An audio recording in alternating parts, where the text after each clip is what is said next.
একটা বয়সের পরে নারীদের শারীরিক চাহিদা কমতে থাকে। তাদের চিন্তা ভাবনা শরীর কেন্দ্রিক না হয়ে মানসিক দিকটা বিবেচনা করে। এ বয়সে তারা চাই গল্প করার মতো একজন বিশ্বস্ত মানুষ, সারাদিনের জমানো দুঃখ, কষ্ট, অনুভূতি, অভিব্যক্তি সবকিছু উজাড় করে বলার মতো একজন বিশ্বস্ত মানুষ। শারীরিক চাহিদা তাদের কাছে এ বয়সে কোনো ম্যাটার করে না। তারা মূলত সঙ্গীর কাছ থেকে একান্ত কিছু মুহূর্ত চাই। তারা গল্প করতে চায়, প্রিয় মানুষের সঙ্গে সারাক্ষণ বকবক করতে চাই, কারণে অকারণে অভিমান করতে চাই প্রিয় মানুষটার অভিমান ভাঙাবে বলে।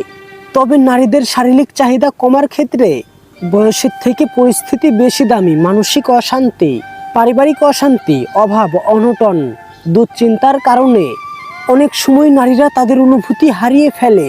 আর যখন তারা মানসিক অশান্তিতে থাকে তখন তারা কেবলই চায় একজন গল্প করার মতো মানুষ। প্রতিটা হাজবেন্ডদের উচিত এই সময় স্ত্রীর পাশে থাকার, স্ত্রীকে ভরসা দেওয়ার, স্ত্রীকে সময় দেওয়া, মানসিক সাপোর্ট দেওয়া, সম্ভব হলে স্ত্রীকে নিয়ে কোথাও ঘুরতে যাওয়া। কেননা পুরুষ মানুষের শারীরিক চাহিদা অপূর্ণ থাকলে সংসারে অশান্তি অনিবার্য। তবে খেয়াল রাখতে হবে, এই সময়ে যদি স্ত্রীর মন ভালো না থাকে তবে শারীরিক চাহিদা কখনোই তার মনে আসবে না।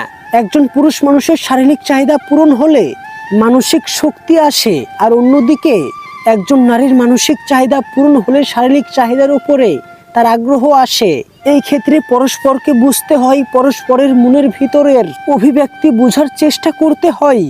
অযথা পরস্পরকে দোষারোপ না করে পরস্পরের চাহিদা অনুযায়ী চললেই সংসারে শান্তি বিরাজ করে।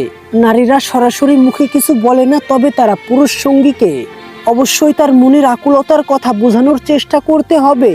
একজন নারী যখন মানসিক দিক থেকে সাপোর্ট পাবে, মানসিক শান্তিটা তার ভিতরে বিরাজ করবে, ঠিক তখনই সে শারীরিকভাবে প্রস্তুত। নয়তোবা মনে অশান্তি রেখে কোনো নারী সঙ্গীর আশেপাশেও যেতে চায় না।